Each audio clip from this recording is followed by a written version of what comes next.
इस समय एक ऐसी शख्सियत के साथ मौजूद हूँ जो हिसार शहर का छोटे से बड़ा मुद्दा उजागर करता है सामने निकलकर, और अकेला वन ऑफ द बेस्ट अगर बात करूँ सिंगल पर्सन हिसार के अनिल महिला, जो कि हिसार शहर के हर छोटे से बड़े मुद्दे को उजागर करते हैं, प्रशासन तक पहुंचाते हैं और जनता को जागरूक समझदार करने का कार्य करते हैं। अब एक और मुद्दा सामने लेकर आए हैं जो सेक्टर 16-17 की अगर बात करें, एक दर्दनाक हादसा परसों घटा था जिसके चलते हुए एक 3 वर्षीय बच्चे की आग में झुलसने के कारण मौत हो जाती है। और कल हिसार के विधायक और डीसी महोदय वहाँ पर पहुँचे थे निरीक्षण करने के लिए, और बड़ी बड़ी एनजीओ संस्थाएं वहाँ पर खाना पहुँचाने का कार्य करती जा रही है। सो अनिल महिला का क्या है कहना, आइए उनकी जुबानी सुनते हैं। सर नमस्कार।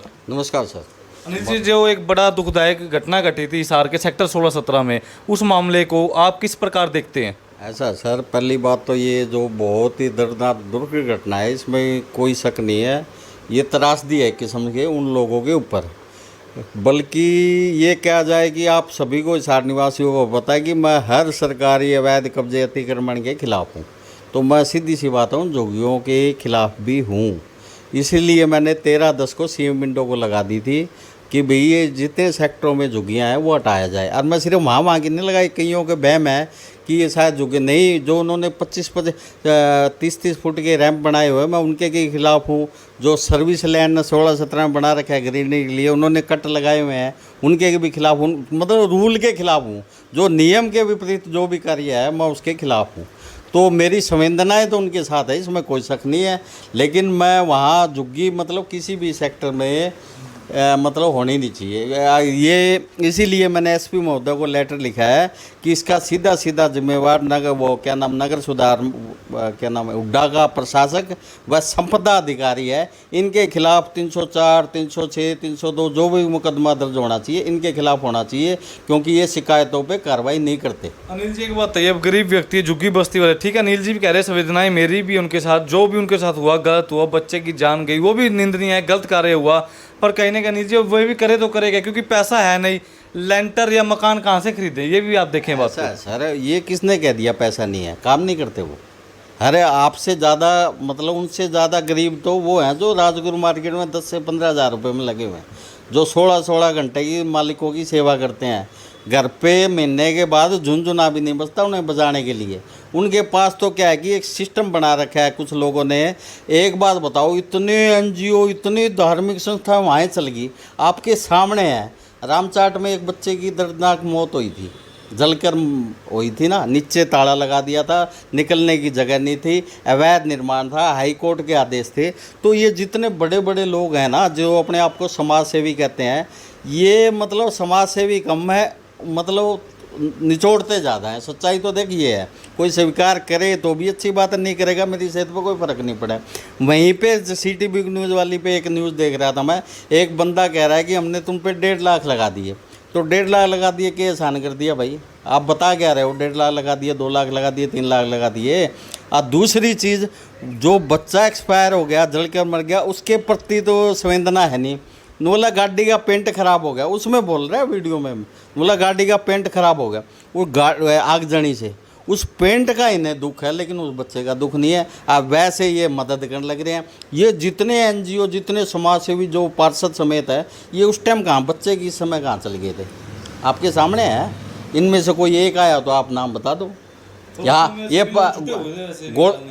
कहाँ पे? वहाँ तो पुलिस बल जो सदानंद शर्मा जी है या एक नसीब शिवराण जी है, उनने वो तो खुद ही कह रहे हैं कि लोग वीडियो बनाने में मुश्किल थे। दूसरी चीज़, एक चीज़ और है, ये साजिश का हिस्सा है 100%। देखो एक वास्तविकता ये है कि झुग्गी क्या केवल यहीं है? आप बताइए, मैं आपसे पूछ रहा हूँ, क्या झुग्गियाँ यहीं है? बहुत जगह है ना। आगजनी हमेशा इस सेक्टर में लगातार 2-3 सालों से क्यों हो रही है? इसका कारण क्या है? कोई बता रहे कि शॉर्ट सर्किट है, ऐसा लोगों का कहना है। कोई कहता है गलती से। चलो यहाँ तो शॉर्ट सर्किट हो गया, जो पटली साइड सिविल थाने के सामने आग लगी थी, वहाँ कौन सा शॉर्ट सर्किट था भाई? वहाँ कौन सी हाई वोल्टेज तारें थी? तो ये कहीं ना कहीं कुछ ना कुछ साजिशें हो रही हैं, चाहे वो प्रॉपर्टी का गेम हो, या एक चंदा गैंग है कि भाई विदेशों से मदद मिल जाए, क्योंकि आजकल लोग इस चीज़ में भावुकता में बहुत ज़्यादा दान करते हैं और उसमें पैसे की बचत हो जाती है, सीधी सी बात है। ये राजेश कोंथ जी तब कहाँ गए थे जब हमारी शिकायत आपके पास जा रही है कि झुग्गियाँ हटाई जाइए, आपने क्यों नहीं कार्रवाई करी? गलत है, सही है। दूसरी चीज़, अब ये विश्वास कॉलोनी वालों ने मतलब वो कह रहे हैं कि भाई कॉलोनी वाले खुद कह रहे हैं कि हमको बार बार धमकी दी गई थी झुग्गियों वाले, कि कॉलोनी वाले कह रहे हैं ये हटा लो नहीं तो हम आग लगा देंगे, ये कर देंगे, वो कर देंगे। ये मैं नहीं कह रहा, ये वह क्या नाम है, संसार क्रांति और CTV की न्यूज़ में लोग कह रहे हैं झुग्गी वाले। एक बात बताओ, आप इतने ही आपको हटवानी थी तो ये जो डव अफसर है आपके पास में ही तो है, कोई लंबी चौड़ी दूर जगह तो जाना ही को नहीं। आप वहाँ अधिकारियों से मिलते नुआ जी अवैध कब्जे और हमें नहीं पता, और साथ में खुद के भी रैंप हटाते। अब आधे से ज़्यादा तो इनके जो रैंप है, रोड है 70 फुट का, छोड़ रखा है उनने 30 फुट का, 30 फुट में 10 फुट की इनकी गाड़ियाँ रोड पे खड़ी हो जाती है। और एक्सीडेंट मेरे जैसा कोई बाइक पे जाता है एकदम वो कट करके, तो वो या तो घायल हो जाता है या मारा जाता है। तो ये खुद भी तो देखे ना, अवैध कब्जे हटाने से पहले अपने गिरेबान में तो देखे कि आपने सड़कों पे, पार्कों पे, ग्रीन बेल्टों पे कितना अवैध अतिक्रमण कब्जा किया हुआ है। अनिल जी को बताइए, आप हिसार शहर के हर मुद्दे को उठाते हैं, बिल्कुल ठीक है, और टेक्निकल बातें करते हैं, हाँ, बेफजूल या बे कागजों के नतीजे अलग हो जो, हाँ, वो बातें कभी नहीं करते, ना ही सुना कभी। ना। एक बात बताइए, मान लीजिए कल एक वार्तालाप हुई थी मेरी एक झुग्गी बस्ती के व्यक्ति से, और उस समय मेरे साथ अनिल कुंडू भी मौजूद थे। अच्छा। मैंने एक सवाल पूछा था, वैसे आपने जो बात कही कि मार्केट में 10 से 15 हज़ार रुपये कमाने वाले कई लड़के होंगे और जिनके कंधों पर पूरे पूरे घर का दारोमदार है, ऐसे कई होंगे जो कहता नहीं है तो मैं दिखा दूंगा भाई, प्रूफ दूंगा इस चीज का। मेरे को 10,000 या 12,000 कमाते होंगे। बस राजगुरु मार्केट में जो दुकानों पे लग रहा है ना, वो 10 से 15 से ऊपर किसी की तनख्वाह नहीं है। कोई एक आधा बिरला ही हो जिसकी 20-25 हो, वो अलग बात पर है। ऐसे कई हैं युवा जिनके कंधों पर पूरे पूरे घर चलता है। फैमिली है क्या, कई तो किराए पे रहते हैं। एक बात बताओ, जिसके 10-12 हज़ार रुपये तनख्वाह है वो किराया भी देता है, अपने बच्चों की फीस फास भी करता है, क्योंकि सरकारी सुविधा तो कहीं रही नहीं, चाहे हॉस्पिटल हो चाहे स्कूल हो, तो उनका कैसे गुजारा हो रहा है। तो एक सवाल उठाया था कि झुग्गी बस्ती और जितने भी लोग हैं, मान लीजिए मियाँ बीबी है, 2-3 बच्चे हैं, 2 हैं, जो भी है, अगर लुगाइयाँ उनकी कोठियों में काम करती है, एक लुगाई की अगर 1,000 रुपये की बात करूँ, 7 घर है, 7,000 रुपये कमाती होगी आराम से। आइडिया ऐसा है, वो मोस्टली जो भी झुग्गी वाले हैं मियाँ बीबी, महीने के कम से कम 20,000 रुपये कमाते हैं। 20 ना से 15 कमाते हैं, मतलब 15। ना 20। आप दिहाड़ी, आप किस तरह मजदूर की दिहाड़ी 500-600 रुपये हो चुकी है, तो मैं अकेले बंदे ही कह रहा हूँ। और मियाँ वो बीवी रह गया, या बीवी के साथ में वो बच्चे जो ज़्यादा पैदा करते हैं ना, बच्चे ज़्यादा पैदा करने का एक कारण ये भी है नूला, जितने ज़्यादा पैदा होंगे उतनी ज़्यादा हमारी कमाई होगी। खर्चा उनका है नहीं 5 पैसे का। आप जैसे ये समाज सेवी है ना, दानी सज्जन बहुत हैं अपना, वो फालतू का मतलब अगर सब्जी रेडी वाला उनके घर के आगे आ गया ना, वो कह देगा ना 25 रुपये किलो है जी, उससे तो 20 रुपये लगाएंगे। मिर्चें फ्री में लेंगे, धनिया फ्री में लेंगे, उसको तो नहीं करेंगे। लेकिन ये दान करके फ़ोटो, जब से एक काम करो, दान देना है ना दो दबा के, लेकिन किसी भी मीडिया में नहीं आना चाहिए, पता चल जाएगा कितने दानी है। पर अनिल जी एक सवाल था कहीं ना कहीं आपसे, वैसे टेक्निकल पूछूं क्योंकि आप टेक्निकल चलते हैं। मान लीजिए 20,000 रुपये आप बता रहे हैं, 18-20 मान लीजिए 20 होंगे, इतना कमाते होंगे पक्के है। आराम से अगर छोटा मोटा किराए पे घर ले लें, बच्चों को थोड़ा सरकारी स्कूल में डाल दें, तो लगता नहीं कि बेहतर जिंदगी हो सकती है झुग्गी बस्ती से? सब बहुत बढ़िया हो सकती है। किराए पे मकान जो और जैसे बस्तियां हैं उसमें आराम से 2-3 हज़ार रुपये में कमरा आराम से रह सकते हैं, ये कोई बड़ी बात नहीं है। झुग्गियाँ में तो इसलिए रहते हैं कि एक तो गरीब दिखे जाएं। आप लोग जैसे रोड पे जाएंगे नूला, कभी क्या दे दिया कभी क्या दे दिया। कोठियों में जो काम करती हैं लगभग उनके घर से खाने पीने का वहीं से आ जाता है। सच्चाई है, ये स्वीकार करनी पड़ेगी आदमी को। तो आदमी को इन्होंने जो सेक्टर वासियों ने अपनी सुविधा के लिए इनको झुग्गियों को रखा हुआ था। सच्चाई ये भी है कि इनको अपनी सुविधा कोठी बनाई वहीं रख लिया। अगर इनको इतनी हमदर्दी है, ये अपने जो जितने NGO है, अपना एक कमरा दे दो ना कोठी होगा, किसने रोका है? आपके घर के काम भी हो जाएंगे। जितने धर्मात हैं, ये बड़े बड़े सेठ जा रहे हैं, 1000 गज की कोठी में 5 मेंबर हैं, तो 5 ये रह लेंगे, इनको भी दे दो। क्यों नहीं देते? दिखावा ज़्यादा है, कार्यक्रम धरातल पे अगर नियमों के अनुसार कहीं कार्रवाई होए तो ना तो कोई गरीब रहे ना कोई अमीर रहे। अनिल जी आप भाई कागज भी ले रहे हैं, कागजों के बारे में कुछ बताएं, किस चीज़ कागज क्या है? कागज मेरे भाई जो मैं विश्वास कॉलोनी वाले हैं ना, जो कह रहे थे कि हम नहीं बनने देंगे, फलाना नहीं बनने देंगे। पहली बात तो ये पता करो कि उनकी कॉलोनी वैध भी है या अवैध है। पहले तो ये पता करना चाहिए।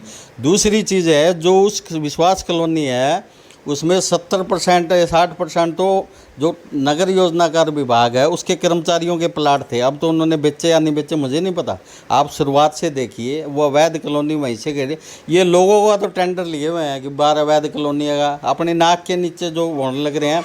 लगभग विश्वास कॉलोनी में सरकारी कर्मचारियों के मकान हैं, सच्चाई है ये। अब ये सुनिए, ये मैं दिखा भी देता हूँ भाई। ये उड्डा ने लेटर लिखा है नगर निगम को, मैंने नहीं लिखा। और आप ये मत पूछा कि मेरे पास लेटर कैसे आते हैं। इस हरियाणा के अंदर बहुत से ईमानदार कर्मचारी अधिकारी हैं जिनके ऐसा होता है कि कुछ ना कुछ ऐसे हालात होते हैं कि वो चाह कर भी कुछ नहीं कर पाते। अब ये देखिए, इसमें साफ लिखा हुआ है, ये उड्डा साहब ने नगर निगम को 22/53/18/1/21 को लेटर लिखा था कि उपरोक्त विषय में आपको सूचित करवाया जाता है कि देखने में आया है कि विश्वास कॉलोनी सेक्टर 16-17 हिसार के अंदर कुछ लोगों द्वारा भवनों का निर्माण किया जा रहा है। जो भवन का निर्माण विश्वास कॉलोनी में किया जा रहा है बिना स्वीकृति के भवन निर्माण किए जा रहे हैं, तो इनके खिलाफ तुरंत प्रभाव से कानूनी कार्रवाई अमल में लाई जाए। पहली बात आपको समझने की ये बात है कि भाई उड्डा का विश्वास कॉलोनी से क्या लेना देना। आप भी समझते हो इस चीज़ को कि भाई उड्डा को तो विश्वास कॉलोनी से कोई लेना देना ही नहीं चाहिए, उसको लेटर लिखने की क्या जरूरत है। तो कहीं ना कहीं तो झोल है। दूसरी बात आपको कमाल की बात है और बता दूं, मैंने नगर निगम में RTI लगाई, मैं भाई इस पर क्या कार्रवाई हुई लगा, मैंने उड्डा पे भी रखी है कि आपकी इस पर क्या कार्रवाई हुई, तो उन्होंने जवाब नहीं दिया। मतलब पैसा हजम सब गोलमाल है, बहुत लंबे चौड़े भ्रष्टाचार है ये हो चुका। निगम में कह रहे हैं हमारे पास लेटर नहीं आया, तो भाई ये तुम्हारे साइन रहे सब कुछ रहे, ये कहाँ से आगे। तो मतलब बहुत मोटी विश्वास कॉलोनी है, जांच की जाए तो अरबों रुपए का करोड़ों रुपए का पता नहीं है मेरे को क्या निकले कर। अब एक चीज़ और बताता हूँ, इसके बाद मैंने क्या करा, मैं पूछा भाई जगह तो देख लें किसकी है यार। तो अब मैं ये देख लो, ये देखिए मेरे भाई, ये जमाबंद वो इंतकाल वगैरह निकलवाया मैंने।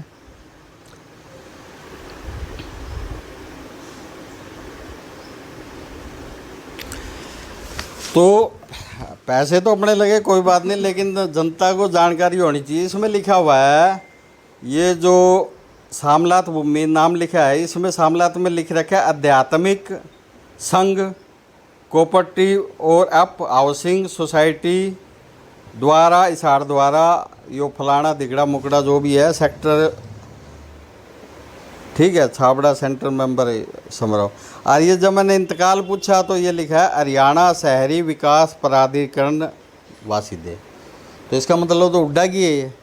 तो इसमें भी कहीं ना कहीं भाई ज़मीन कैसे बटी कैसे हुई, इसमें भी झोल है मोटा, क्योंकि दोनों चीज़ें एक व्यक्ति के नाम होनी चाहिए। अब वो बता रहे हैं कि इन्होंने करवाने की कोशिश की, लेकिन उड्डा ने आपत्ति लगा दी थी, ये विश्वास कॉलोनी हमारी ज़मीन है। तो ये वैध है अवैध है, नगर निगम बेहतर बता सकता है। और जब नगर निगम उड्डा का लेटर का ये नहीं बताता कि हमारा नहीं है, हमारे पास नहीं आया, तो बाकी चीज़ों का कहना ही क्या है। तो ये भी एक बहुत बड़ा झोल है। अनिल जी एक बात है, आप समय समय पर हर मुद्दा उजागर करते हैं, लोगों को समझाते हैं, पर उसके बावजूद भी लोग सच सुनने को तैयार नहीं है, चमचीगिरी करवाने को मंजूर होते हैं कि चमचीगिरी करो तो अनिल मेला बढ़िया, ना करे तो बेकार है भाई। पर लोगों को आज तक जागरूकता आई क्यों नहीं? इतने लंबा समय हो चुका आपको काम कार्य करते। ऐसा है, मुझे उससे कोई फर्क नहीं पड़ता कि मेरे साथ कौन है क्या है, सच्चाई साथ होनी चाहिए, ठीक है ना। लोग कारवा अपने आप, लोग चाहते बहुत कुछ हैं, आप ये मत समझो कि लोग चाहते नहीं है, लोग बदलाव चाहते हैं, करना बहुत कुछ चाहते हैं, लेकिन उनके पास समय नहीं होता। इतनी महंगाई बेरोजगारी, वो नूला बच्चे पाले या क्या करें, लेकिन उनकी सोच पॉजिटिव है। अब धीरे धीरे जब अब आप अगले चुनाव में देखोगे ना, तो मैं आपको रिजल्ट बहुत बढ़िया वाला दिखाऊंगा आपको। तो लोग खफा भी रहते हैं, सच्चाई सुननी पसंद तो नहीं है लोगों को। नहीं, कुछ ही लोगों को नहीं यार, कमाल करो, 100 बंदों में से अगर 10 खफा हैं तो रह जाओ, अपनी सेहत पे क्या फ़र्क पड़ा है। देखो जिनने जो भ्रष्टाचारी हैं वो तो खफा होंगे, जो ईमानदार है वो तो खुश हैं सारे सारे, क्योंकि हम पर्सनल तो मेरी किसी से ना काहू से दोस्ती ना काहू से बैर। मेरे लिए तो कमल गुप्ता भी अच्छा है, मेरे लिए तो केजरीवाल भी बढ़िया है, मैं किसी पार्टी से थोड़ी हूँ, मरने के लेना देना है। मुझे तो हिसार शहर का सौंदर्यीकरण विकास आप भ्रष्टाचार मुक्त के लिए मैं लग रहा हूँ और अपना पैसा लगा के लग रहा हूँ किसी से चवन्नी तक आज तक ली नहीं, ना चंदा चुंदा, मेरा बस की बात को नहीं। नहीं तो जितने समाज सेवी वहाँ जा रहे हैं ना, उनसे बढ़िया ड्रामा मैं कर सकता हूँ अकेला, अगर मैं चाहूँ तो। लेकिन मैं अलग ही टाइप का हूँ। मैं मतलब ठीक है भाई, संवेदना इनके साथ है, जो इनका नुकसान हुआ उसका थोड़ा बहुत भरपाई भी होनी चाहिए, सरकार के माध्यम से होनी चाहिए। अब हमने पार्षद, मेयर, पता नहीं डीसी मैडम को पता या नहीं पता, आपके सामने ही वो कह रहा था, वो एक पार्षद कमल गुप्ता जो कह रहा था, नहीं नूला जी एक आपने गुमंतु फलाना दिकड़ा वो बनवा रखा है आयोग, उससे इनकी मदद करो। अब ना तो कमल गुप्ता को पता, ना उस पार्षद को पता, डीसी महोदया क्यों नहीं बोली, उनको ज्ञान नहीं था या उनको पता नहीं था। गुमंती जाति होती है, गडरिया टाइप की होती है, टपरीवास, कई 5-7 जातियाँ ऐसी होती है जो 6 महीने एक ठिकाने दूसरे ठिकाने, उनके लिए वो आयोग बनाया गया है ताकि उनके बच्चे शिक्षित हो, उनको आर्थिक मदद हो, उनका जीवन यापन थोड़ा ऊपर उठे। पर उनको फंड तो नहीं पहुँचता जी। ऐसा है ना, फंड तो हमारे यहाँ पहली बात तो वो इतने घूमते रहते हैं, उनके लिए कोई आवाज़ उठाता ही नहीं। अब ये आयोग के चेयरमैन बना रखे हैं उन्हीं की जाति के, वो अपना कोठियाँ बनाने में लग जाते हैं। कमी तो यहाँ है ना, ऐसा है, भ्रष्टाचार है। लेकिन इनको तो पता होना चाहिए कि आप किस हिसाब से मदद मांग रहे हो उनसे। लोगों के पास इतना पैसा तो यहाँ आ गया, यहाँ पे कह रहे हैं 10 लाख आ गया, 20 लाख आ गया, 25 लाख आ गया, लेकिन जो रामचाट में नेपाली बच्चा मर गया था उसके लिए 2 शब्द भी नहीं थे इनके पास। तो ऐसे पैसे वालों का क्या करना भाई साहब, 2 शब्द तो होने चाहिए। सच्चाई है ये। आज जब हमने आवाज़ उठाई तब 1-2 मीडिया आड़ा तो ऐसे था, उस बच्चे का नाम तक नहीं लिया 4 दिन। जब हमने आवाज़ उठाई तब लिया। फिर बोले हम उसके लिए, व्यापारी बोले हम 200 500 इकट्ठा करेंगे, 700। मैं नहीं बोल रहा था, मैं तुम 200 करो तो 700 व्यापारी हो गए 14 लाख। बतेरे करा कौन है, करे कुछ? तो ये सब ड्रामेबाजी है। जनता को सोशल इनके से थोड़ा सा निकलना पड़ेगा कि ये कुछ ही नहीं है, धंधा है, लेकिन गंदा है, लेकिन धंधा है। समाज सेवा नहीं है, धंधा है आजकल। सच्चाई ये है। अनिल जी, एक अंतिम सवाल था, कहीं नहीं जनता जनार्दन का, क्योंकि कई कुछ लोग मिले थे, वार्तालाप हो रही थी आपकी गली के बाहर भी, कि अगर अनिल महिला को विधायक पद है, जो वो कुर्सी है, सत्ता की सरकार कोई आए कोई जाए, हमें इससे कोई मतलब नहीं, अगर उस पद पर आपको बिठा दें तो शहर को कुछ अलग लेवल तक ले जाने की हिम्मत है वैसे? भाई साहब मैं तो बगैर विधायक पद के ही लग रहा हूँ और बहुत किए हैं, आपके सामने है। जो बड़े बड़े लोगों ने बच्चों की शमशान पे कब्जे करवा रखे थे वो हटवाए, जो बड़े बड़े ग्रीन बेल्ट पे जो बनने नहीं दे रहे थे वो ग्रीन बेल्ट बनवाई। रोटी पावर के कर रहे हो अपने दम पे, अगर पावर भी आपको मिल जाए वैसे? पावर आने के बाद ना तो मेरे काम नहीं होंगे। जनता सिर्फ अधिकारियों को फ़ोन करेगी, हमारी ये समस्या है, उसका फ़ोन कटने से पहले अधिकारी उसके दरवाजे पे मिलेगा, ये गारंटी देता हूँ मैं। क्योंकि मेरा किसी कोई प्यारा नहीं है कोई, या भी जनता की समस्या सोल्व होनी चाहिए। आज जहाँ जनता गलत है मैं उस जनता पे भी कार्रवाई के लिए मैं अपनी वो को नहीं है कि भाई अगर गंदगी जनता फैलाएगी तो जनता को भी दंड भुगतना पड़ेगा। बात सीधी है, साफ कहना, सुखी रहना। कोई फिलहाल अपनी तरफ कोई मैसेज देना चाहते हो जनता जनार्दन को, प्रशासन, कोई छोटी सी बात में अपील कोई करना चाहोगे? मेरी तो एक ही है, जिला प्रशासन, निकाय मंत्री और सबसे यही हाथ जोड़ के निवेदन है, जितने आप लोगों ने सरकारी ज़मीन पे अवैध कब्जे करवा रखे हैं, जनता को आप परेशान करने लग रहे हो, गरीबी के नाम पे, फलाने के नाम पे अपने लोगों को बंदर बाट करने लग रहे हो, वो बंद कर दीजिए। इशार अपने आप सुधर हो जाएगा। और एक बात और साफ स्पष्ट कहना चाहता हूँ, जो सड़कों पे गंदगी खिंडाते हैं ना, उनके खिलाफ 2000 रुपये का चालान मैं फिर भी मांग करता हूँ कि आप कैमरे लगाए या लोगों को दे, 1800 उनको दे। माननीय राहुल हुड्डा जी से मैं निवेदन यही करूँगा कि वो फटाफट यो कार्रवाई तो करवा दे, शहर एकदम चकाचक हो जाएगा। दूसरी बात, जिस ठेकेदार को निकाय मंत्री ने ठेका दे रखा है ना सफाई का, वो सारा माल खा रखा है, क्योंकि उसका बंदा है, तो उस पर भी थोड़ी सी जांच कर ले भाई, अपने घर में भी देख ले थोड़ा, ये चीज़ है। तो जितने भी शहरवासी, प्रदेशवासी वीडियो को ज़्यादा से ज़्यादा शेयर करें, कमेंट करें, और आपकी क्या राय है कमेंट बॉक्स में कमेंट करके ज़रूर बताएं।